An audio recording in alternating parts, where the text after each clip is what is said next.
It's a runaway problem, the problem of runaway youth and homeless young people. Stay with us today as we learn of a crisis intervention service that responds to that need.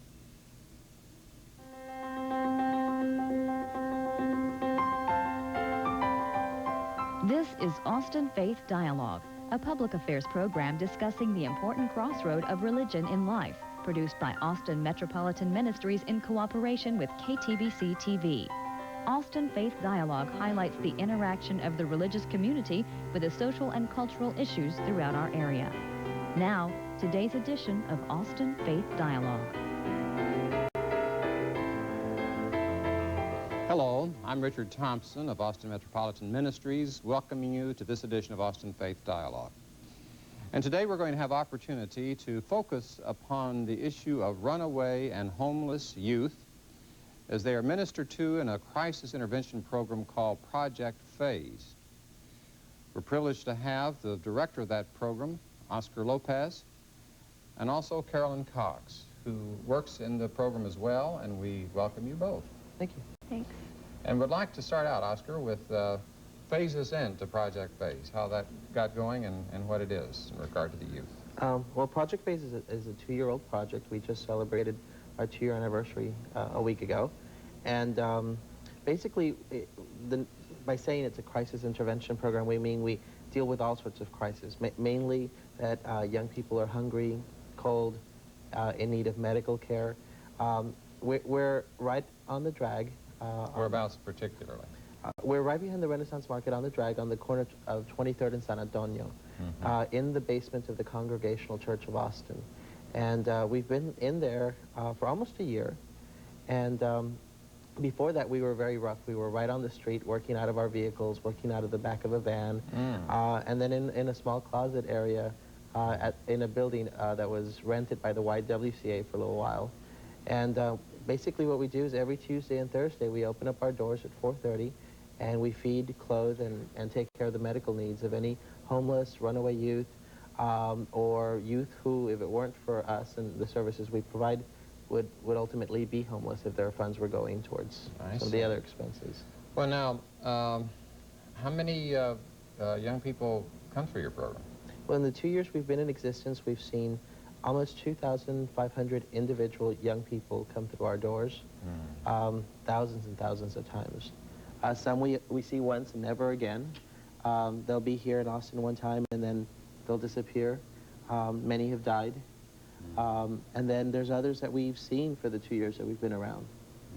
That's an amazing story. And Carolyn, you've been connected with the organization for how long, and what do you do as a peer educator? I remember when they were still like just walking around and serving food and stuff. So that was like 2.5 years ago or 2 years ago. And I've been a peer educator for about 6 months or so. Okay. And were you a recipient of the program at one time as well? Yeah, I used to run away a lot and stay on the streets. Yeah. So Project Phase has helped me a lot. Good. Well, we're pleased that it did respond that way and that you're in turn helping at this point in time. I have to say that the whole notion of needing something like this is a reflection certainly on our society today with the problems that maybe we'll have a chance to come back to and explore why is this occurring in such numbers. But tell us a little bit about the sponsoring group for this, because at first it sounded like you're pretty much on your own, and now you've got some support from, I guess, more than one agency. Well, when I started doing this, I was working for AIDS Services of Austin doing HIV education. And myself and a young woman that I was working with kept running into homeless kids who were being housed by other young people. And they kept expressing the need for help. And I was relatively cocky at the time, saying, well, you know, I work with an agency, I'm sure we can get you connected. And we started calling around to see what would be available. And we found out that the resources in this city are extremely limited, especially when we're talking about what's aimed at youth. So basically what we did was we pulled together a couple of agencies, namely the YWCA and the Out Youth, AIDS Services of Austin, People's Community Clinic. You go back to the YWCA. You said something about youth particular program there? YWCA and Out Youth. Out Youth. Out Youth is a program that specifically targets gay and lesbian, transgendered, bisexual, and questioning youth. Okay, all right, thank you. And they also happen to make a large portion of the people that we encounter on the street. Okay. AIDS Services of Austin, People's Community Clinic, and Middle Earth Youth Options. Okay. And so those 4 agencies pulled together the resources that they had, which at the time were very limited, and helped us create Project Phase.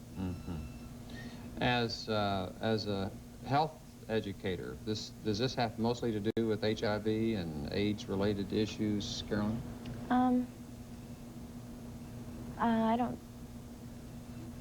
Yeah, I guess so. I mean, you have a lot of kids who are suffering from that kind of thing? Yeah. I just try to help people to prevent it. There is a lot of problems with AIDS and HIV getting spread a lot. We haven't had a lot of people test positive at our site, but in all of the documentation that we do and all the paperwork that we do with each young person, we definitely know that the risk behavior is there. The use of needles is tremendous for both injecting drugs, for tattooing, piercing. The use the sex that goes on without protection also is extraordinary. The amounts of it, the risk behaviors that are there, and there's also a large portion of the community that we work with that also, unfortunately, have found that they've had to prostitute as a way of survival. About almost 20% of the young people we saw in the last 2 years, which comes out to over 200 kids, have said that at one point or another in the last year, they've exchanged sex for food, money, a place to live, a warm place to live, especially in the winter. Okay, so I guess from the standpoint of most folks looking in on this and maybe being as amazed as I am at just the extent of the problem and what it is that it seems to take for survival purposes for children and young people who are out on the street. What's the age group that would be coming into the center there, Carolyn? Probably about 15 to 20, but we help up from like from newborns till 23. Yeah. Yeah. And before the show, you were telling me there is a kind of a dividing line between those who are considered dependents and those who are considered adults in Texas. What is that? I believe it's when you're 17, you can leave home. Lots of people are 16 and their parents let them, and there's really not a, problem with that. There's a lot of young people who leave on their own at 14, 15, 16, even 17, and there's parents who will call them in and report that they're missing, and a lot of times there's parents who aren't going to bother. Things at home were so bad with the young person, or the situation at home was so bad for the young person that a lot of times the parent won't report them at all, so no one even knows that they're missing or gone or on the street. Right. You see a lot of that. Yeah, because kids run away, like, so many times parents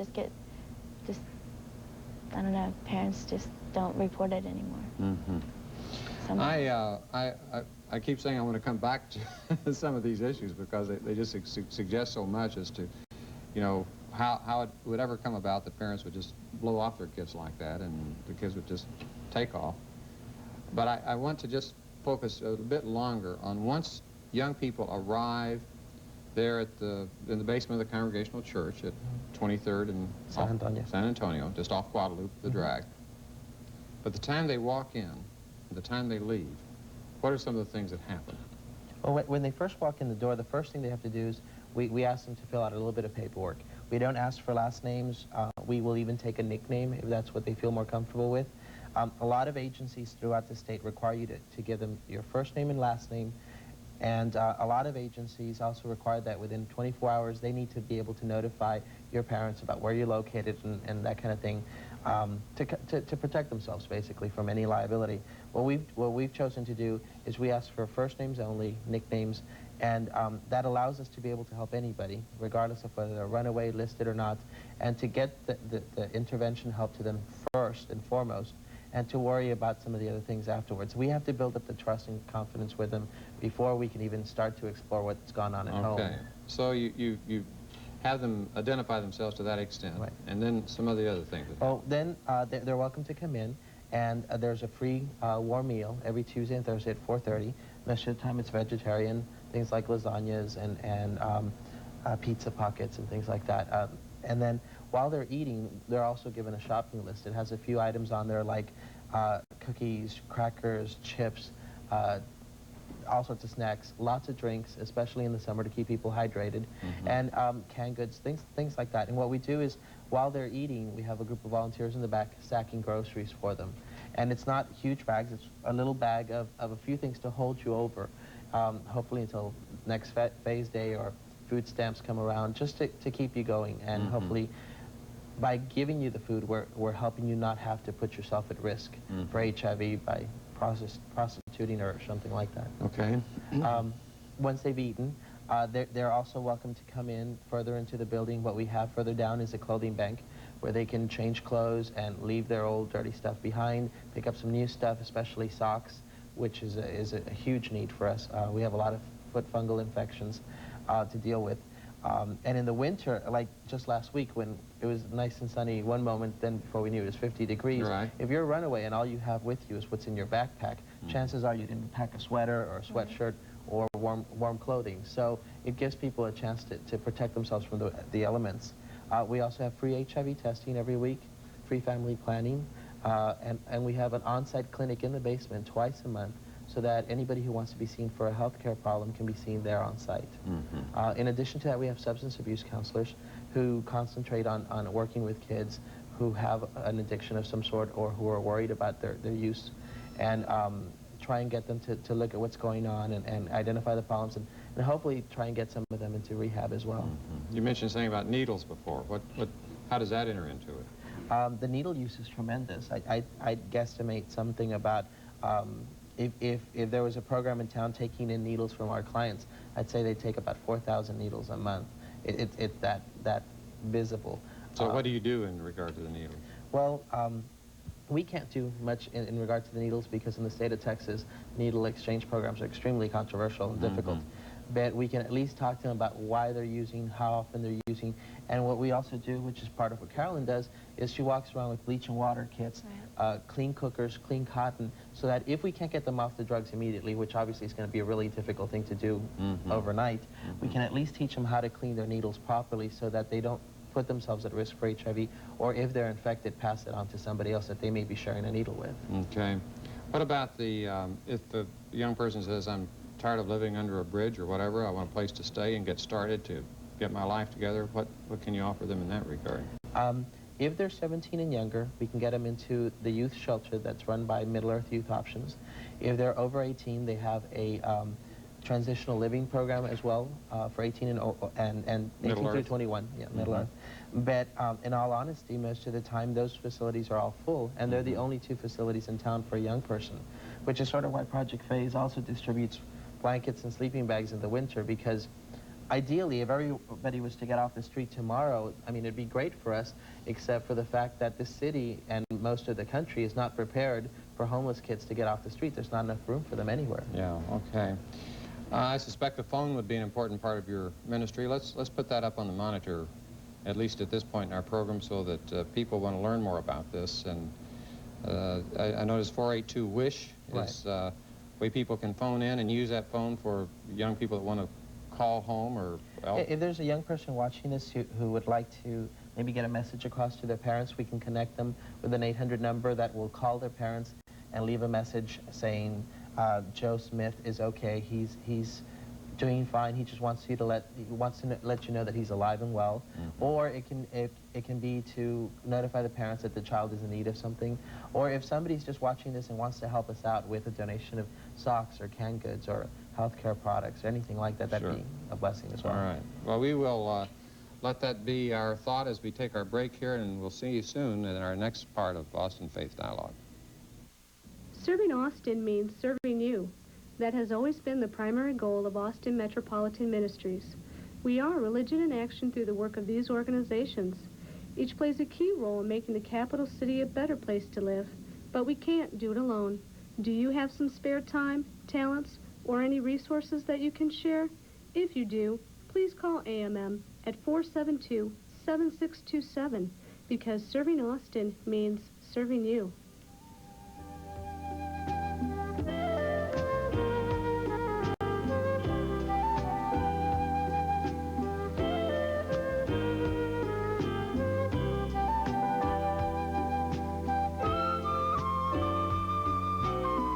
Welcome back to Austin Faith Dialogue, where today we are focusing upon Project Phase, a crisis intervention service with homeless and runaway youth. Oscar Lopez is the director of that. Carolyn Cox is a participant and a peer educator in that. And I think that before we're done, I really want to focus, too, on what is it the churches, the religious community, is doing, can do more of. But I'd like to just give you a chance to say a little bit how you got into this, where you're coming from, what this means to you and what you see it meaning to others. Oscar, if you could tell us first. I myself was a runaway when I was younger and came from a really abusive household where it would have been really helpful for me when I was first thinking of leaving or when I left to have something out there available for me. There really wasn't. I sort of fell into this. I was doing AIDS education and have been doing so for 8 years. And I kept encountering young people who were needy and who were homeless. And it gets to a point where you know you need to do something and the problem is bigger than you, but you sort of have to regardless. Mm-hmm. And Project Phase just sort of fell together sort of miraculously. I mean, we put a few calls out. We asked for help from friends that we had. And 2 years later, we've helped over 2,000 people. There's kids off the streets now. There's people who aren't as hungry, and it just sort of happened quite easily. It's something that I never thought I would have been doing at this point in my life, but I think I found what I want to do with the rest of my life. Almost sounds like you've been led into this. I mean, yeah, there's a sense of a spirit that's at work here that I've sensed as I've talked to you about that. Carolyn, how did you come into the program? Well, I was a runaway. That's how I first came to see the program. I was just having personal problems with depression and things like that, and so I just found Project Phase on accident. Just kind of by chance? Yeah, huh? and eventually I've worked through lots of my problems with the help of people at Project Phase and my parents, and now I want to give back and help other people. That's what I want to do with my life. I'd like to keep on doing this in some way. Give us some sense of what it is that can become so bad, so troubled, that young people will leave home, and we were just mentioning this a little earlier in the show, but you've had experience with not only your own, but with others that you've worked with. Where are they coming from? What leads to this? Some of the youth have been like abused or neglected. Some parents just don't have the time to even talk to their children at all, you know.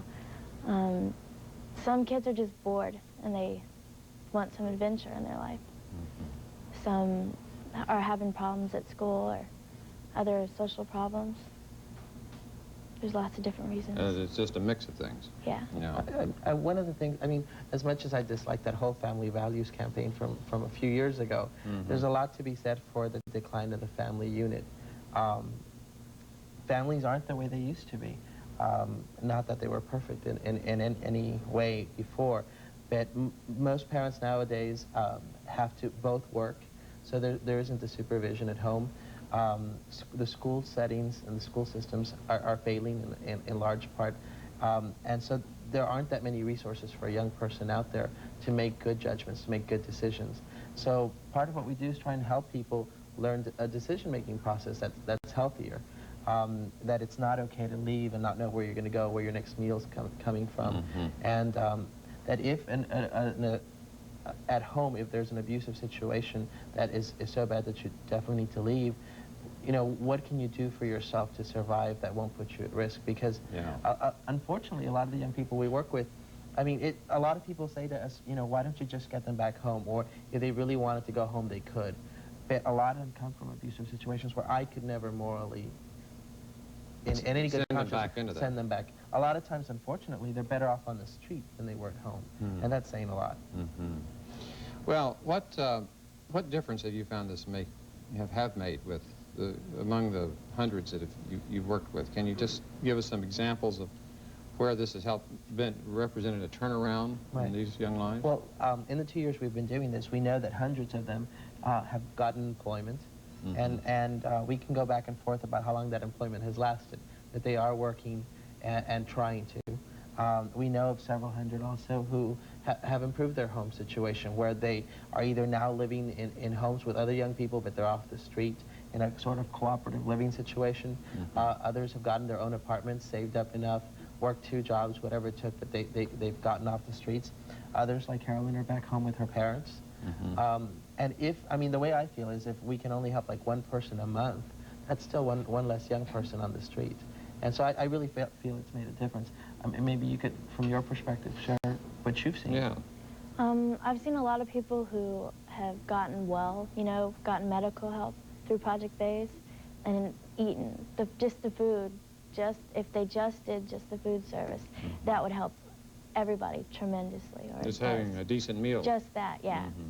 And everything else adds on to all the help. We have kids who, I mean, even though we're around, still go into dumpsters and eat the food that restaurants and that people throw away. I mean, stuff that you peel off the rotting part to be able to find something decent. In America, in Texas, in Austin, there's no need for a child to ever go dumpster diving for a meal. Right. Well, I think that the one symbol, as we've talked about, that comes back in my consciousness is the needle, as not only the vehicle by which drugs are administered, but you mentioned piercing, body piercing, as something that all of a sudden, for some of us who had never seen this kind of thing before, becomes common among, it looks like, youth who are suffering these kinds of difficulties. What does that represent, and why? The piercing that we see, in a lot of ways, is a way of separating yourself from the rest of the community, standing out, being independent. Carolyn mentioned earlier when we were talking privately about this that, you know, people do it because they can. It's a way of showing independence. Mom and Dad aren't there to say, don't do it. And a lot of the young people that I talk to are so tired of standing on their drag and being ignored. People walk by these kids and totally pretend that they're not there and look the other way. And after a while, I mean, that can really weigh down on your spirit. So this is a way of saying, look at me. You cannot not look at me. I mean, it just seems like there's body piercing in every soft part of one's organism, and I just... If it protrudes, it gets pierced, basically. Yeah, and that's just a way of saying, here I am, pay attention. Right. And it's also a fashion statement for a lot of people.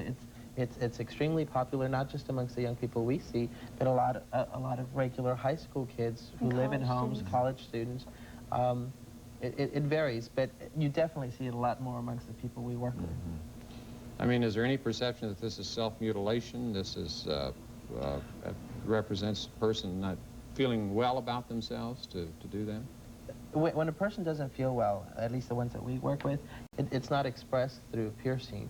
That's when you start seeing the suicide attempts. You start seeing the leftover razor slashes on the wrists. You see the drug overdose. You see kids who were clean 1 week and 3 days later or a week later, they're totally hooked on some sort of drug. And it's not uncommon, I mean, for us to lose clients to death. I mean, we've lost a lot. Yeah, tell us about recently, a young lady died from an overdose of drugs. It was really sad. Yeah. Somebody that you'd been working with and gotten to know, and actually, yeah, a close friend of mine. So you felt the pain and the loss of that. Right. Well, I'm feeling the sense of loss for people everywhere. When so many of this generation, it seems, are feeling like they have to resort to a lifestyle that is that's just seems out of control and without a future to it. I'm also impressed by the fact that you've been able to find some help in the churches. You mentioned being in the basement of the Congregational Church. Tell us a little bit more about that and other congregations that may be helping you. Well, we were working on the street a year ago, and when we approached the ministers and the Board of Trustees at the Congregational Church asking for help, we knew that they had a basement that wasn't being used, and we were 1 block away on the street, and basically they came down, observed what we were doing, asked a lot of questions, and over a period of about 2-3 months, the congregation invited us to join them and to get off the streets ourselves and not be a homeless project to begin with. Since then, we've been doing a lot of presentations with different parishes, different churches, synagogues, and people have really come through for us. It's made a big difference. All we can possibly do, all the resources that we have, is usually myself and someone like Carolyn going to a church, making a presentation, sharing what we can, and then leaving with hopes that a check may come in the mail or a call may come through that someone's decided to do a canned food drive or something for us. And we've been really lucky. People have been really generous. I know the community, People's Community Clinic was in that same facility for a number of years. Right. So this kind of continues tradition of that particular parish. Yeah. I really want to, publicly continue to say what a blessing People's Community Clinic has been, because when we first started doing this, it was myself, 2-3 volunteers, 1 nursing student, a couple of backpacks with food and first aid kits. And we encountered pregnant teens on the street, we encountered kids covered with lice, we discovered kids with broken ribs, cuts, stabbings, you name it. And People's Community Clinic just stepped in and said, we don't necessarily have the funding to do this, but we see the need. And they've set up a clinic on site, and when a young person gets sick and can't make it or can't wait to get to our clinic, they can literally go across the highway to People's Community Clinic and be taken care of, and in a wonderful way. Across I-35. I-35, yeah. You've seen People's Community Clinic making a difference in that regard? Yeah, I have. I've seen lots of people who are really sick. Just so sick that they're just sitting there, like on the sidewalk, and they can't really get up. And somebody would go with them or take them over there, like ride the bus with them over to community clinic, and they're really respectful to them, and they treat them and help them to get better. I just, before we have to end our program here, I want to make sure that in case anyone was not with us during the first half, to post this number again for people that want to call and get more information. 482-WISH, that is the way to make the connection. And I think that if people would like to come and just maybe visit with you, as well as to call you, that would be a way of continuing this very direct form of sharing what is a vital work that you're doing in our community, and I would affirm the spirit between you and within you in this regard. Thank you, Oscar Lopez, for being with us, and for Carolyn, Carolyn Cox. I know you have more to say, but we're having to just phase off of the air right now. And for Project Phase, we give you thanks, and Austin Metropolitan Ministry encourages you to be with us again next Sunday. Peace be with you.